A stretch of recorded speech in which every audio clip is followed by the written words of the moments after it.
Welcome to sleepdotcom. I'm Meg Allan Cole, a design expert, a DIYer, and a home coach, which means I help my clients take the space that they're already living in and turn it more into the home of their dreams. And I'm still trying to do that with my own space, room by room. We're in my bedroom, and about a year ago, we upgraded our bed to a king-size bed, which I highly recommend. And ever since then, I have been searching for the perfect headboard. A headboard is super important because it's often the focal point of the room, it's where your eye is drawn to, and it's something that can really finish the design that you have of the space that you're sleeping in.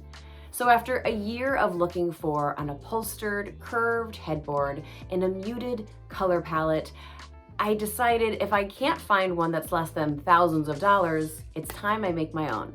So let's get started to do just that.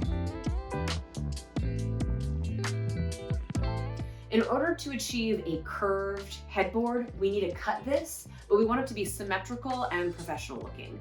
So what we've done here is go back to math and create a nice square by measuring 2 feet from that point here and 2 feet from this point here. And then the fourth corner of the square is a nail with our thread through it to make our compass with the pencil at the end. So you're going to go ahead and pull that thread taut and then connect the outside dot to the other outside dot with your pencil. So now we have a nice line here where we can cut to create a curved, arched headboard. We'll be using a spray adhesive, so have a mask on hand, which you should be used to at this point. And we're gonna begin with this foam.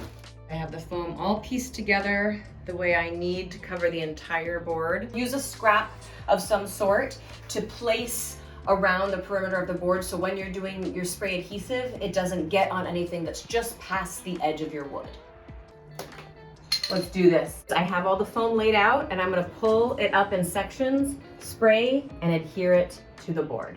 Be sure to be in a ventilated space with a fan going. You want the windows open. This kind of thing is not good for your brain, so be sure to be safe and careful. This is an old turkey cutter, and it's actually the very best tool you can find to use to cut the perimeter of the foam to match the wooden board.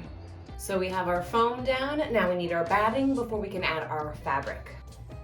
Place your batting on top of your foam so that all 4 corners and sides of your board have at least 6 inches hanging over the end. So now that I have batting covering the entire board and the foam, I'm going to use my staple gun to secure it on the back. And we're going to do it the way that you would put together a drum. So I'm going to start with one piece here and then go to the opposite end. And then go to the left side and then go to the opposite end, like so. And we're smoothing. We're pulling up here and about 6 inches in, we're securing. Any little bumps like this will show on your fabric, so you wanna come under it, smooth it out, and if you have to add more staples, you can. When you get to the corners, you're going to tuck in the batting and wrap it like it's a Christmas present. See, I'm gonna fold this, smooth it on the corner, and then staple.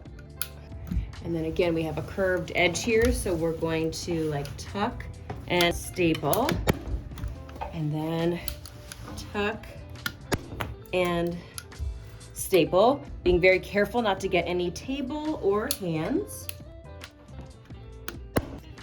And we're just simply cutting off excess fabric.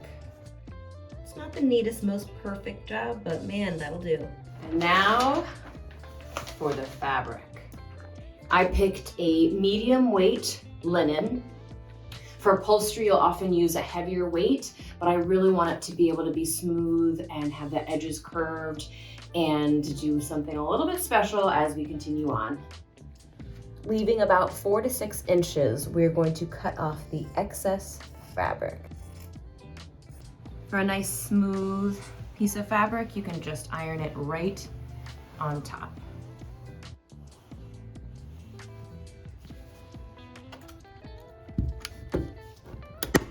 There's one staple there, that's our very first staple. Follow my hand as I go all the way across to the other side, pushing out any excess air and fabric.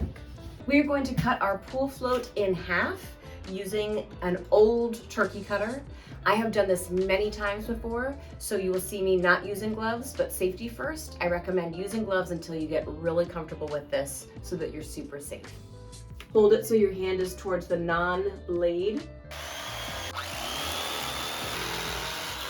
Once we've cut our pool floats, we need to attach them at the ends using this packing tape or whatever you have on hand. You could also use some hot glue. No one's gonna actually see this part. It's just so that it's easier for us when we work on the steps coming up.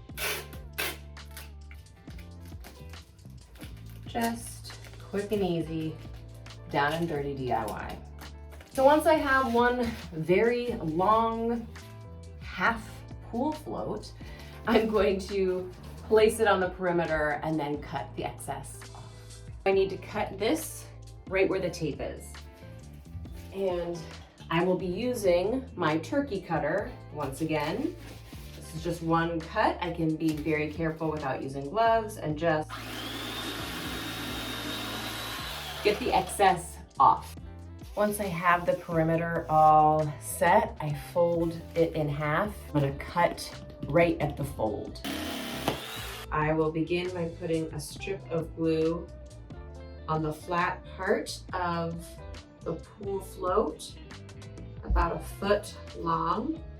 I'm going to pull this fabric on top of it and press and hold it down. And then strip of glue, and then placing the fabric on top of the glue, using my hands to make it nice and clean, to really stick on there. While it is flat part facing up, I'm gonna go ahead and add a few pieces of glue. Once I see how much I'm gonna need for the second wrap, I'm gonna cut off the excess fabric here. So now that I have the first roll, rolling it again, adding a thin strip of fabric glue on the flat part, pulling it taut, as taut as I possibly can, and then pulling and pressing it on the glue here. Pull it taut and then push it so the glue stays. Now we're cutting off the excess fabric so that the raw edge will be hidden in the back. We want to cut off any excess tube that hangs lower than this. So center point here, and now I have this guy pinned along the perimeter. So starting at the curve, it won't stay down because of the curve, so I'm gonna use that little space to put my glue in here and do a strip going around the pins. A big enough bead of glue that it'll really adhere. Putting it there, pulling away, and then pushing down. Holding this down while it dries. My right one is removing the pins on one side of this end, so I can lift it just enough to get my glue under, to do a big strip. And then I'm gonna put the pins back. So it's all pinned and glued and then repinned so that it can just be drying and adhering for the next few hours. Remove the pins. A nice plush headboard. I absolutely love how my headboard turned out. When we make it ourselves, we get to choose the exact color, fabric, the design. We can have it be exactly how we want it to be. And frankly, I saved hundreds, if not over $1,000 doing this project by myself. Thank you so much for watching. Please like, comment, subscribe, and be sure to definitely follow along with our sleepdotcom YouTube channel and social media accounts to be able to find more content just like this. You can also follow me, Meg Allan Cole, on Instagram, Facebook, Pinterest, and my YouTube channel, Meg Allan Cole Crafts. Thanks for watching. Bye.